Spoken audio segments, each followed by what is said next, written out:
আল্লাহর কাছে ক্ষমা চাও, দুনিয়াটা কিছুই না রে যুবক। ওই কবরে যাওয়ার পরে গুনাহগারের কবরের দুই পার্শ্বের মাটির চাপ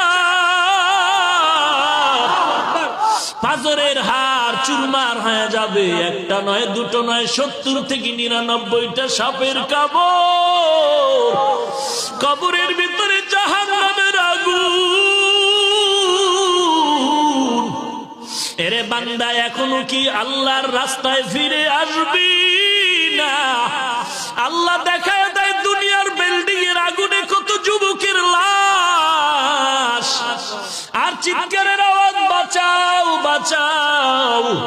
একটু চিন্তা করে দেখ, যখন আগুন লাগছিল শরীরের মধ্যে তখন ওদের কেমন লাগছিল, অবস্থাটা কেমন হয়েছিল। ওরা যখন আগুনের মধ্যে সবাই জানালা দিয়ে হাত দিয়ে কয়, কে আছো, আমাদের বাঁচাও। আমাদের ডানে আগুন, বামে আগুন, চতুর্দিকে আগুন। এই দুনিয়ার আগুন থেকে হাজার হাজার হাজার তাপের মাত্রার আগুন হবে জাহান্নামের আগুন।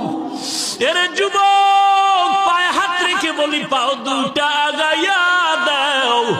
আমি তোর পায়ে ধরে বলি, আর গুনাহ করিস না রে যুবক, আর গুনার পথে যাইও না। নামাজ পড়ো, পর্দা করো, মা বাবার খেদমত করো, আল্লাহ ওয়ালাদের দোয়া নিয়ে চলো। আল্লাহর কাছে ক্ষমা চাও, দুনিয়াটা কিছুই না রে যুবক। পায়ে হাত রেখে বলি, এই যে বন্যা হয়ে গেল কয়েকদিন আগে, কত মানুষ বন্যায় মরে গেল। ঢাকার শহরে গাড়ির উপরে গাছ পড়লো, গাছে আঘাতে গাড়ির মধ্যে মানুষ মরে গেল। এরে বান্দা, এখান থেকে ঘরে যাওয়ার কোনো গ্যারান্টি নাই। আবার রাত্রেবেলা ঘুমাবি, ভোরবেলা উঠার কোনো গ্যারান্টি নাই।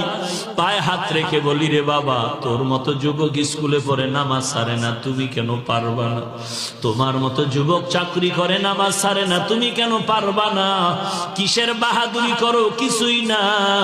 পায়ে হাত রেখে বলি, তওবা করে না, ও চোখের পানি ছেড়ে আল্লাহর কাছে ক্ষমা চাও, আর বলো, আল্লাহ, এই ময়দানে আমার মতো গুনাহগার কেউ নাই, তুমি মাফ করে দাও।